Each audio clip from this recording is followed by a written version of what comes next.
Bharat counter action plan కు పాకిస్తాన్ ఉక్కిరిబిక్కిరవుతోంది.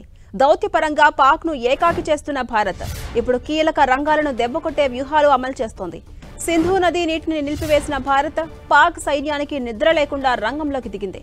భారత వ్యూహాలు అంతచిక్కక ఎప్పుడు ఏం జరుగుతుందో తెలియక పాక్ సైన్యం దీనంగా చూస్తోంది. సరిహద్దుల్లో మాత్రం కాల్పులకు బరితెగుతోంది. కొద్ది గంటల్లోనే ఉగ్రవాద శిబిరాలపైన విరుచుకుపట్టడానికి భారత సైన్యం సిద్ధమవుతున్నట్టు సమాచారం. ఇక ఇదే సమయంలో భారత్ మరో అనూహ్య నిర్ణయం తీసుకుంది. పాకిస్తాన్ కు వరుసగా షాకులు ఇస్తున్న భారత్ తాజాగా ఎయిర్ క్రాఫ్ట్ నావిగేషన్ సిస్టమ్స్ ను బ్లాక్ చేసేందుకు జామర్స్ ని ఏర్పాటు చేసింది. ఈ జామర్లు శాటిలైట్ బేస్డ్ నావిగేషన్ ప్లాట్ఫామ్స్ ని అడ్డుకునే సత్తా ఉంటుంది. రష్యా, అమెరికా, చైనా సొంత నావిగేషన్ వ్యవస్థలను తయారు చేయగా వాటినే పాకిస్తాన్ వాడుకుంటోంది.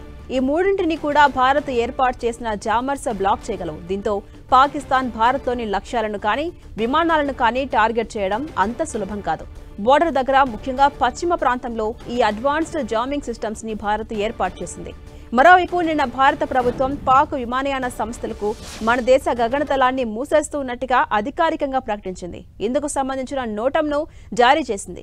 ఈ నిర్ణయం నిన్నటి నుంచి మే 23 వరకు అమల్లో ఉంటుంది. ఆ తర్వాత కూడా కేంద్రం వీటిని కొనసాగించే అవకాశాలున్నాయి. దీంతో పాకిస్తాన్ కు సంబంధించిన కమర్షియల్ లీజుకు తీసుకున్న సైనిక విమానాలు భారత గగనతలాన్ని ఉపయోగించుకోలేవు. ఈ నిర్ణయంతో పాక్ విమానాలకు తీవ్ర ఇబ్బందులు తప్పేలా లేవు.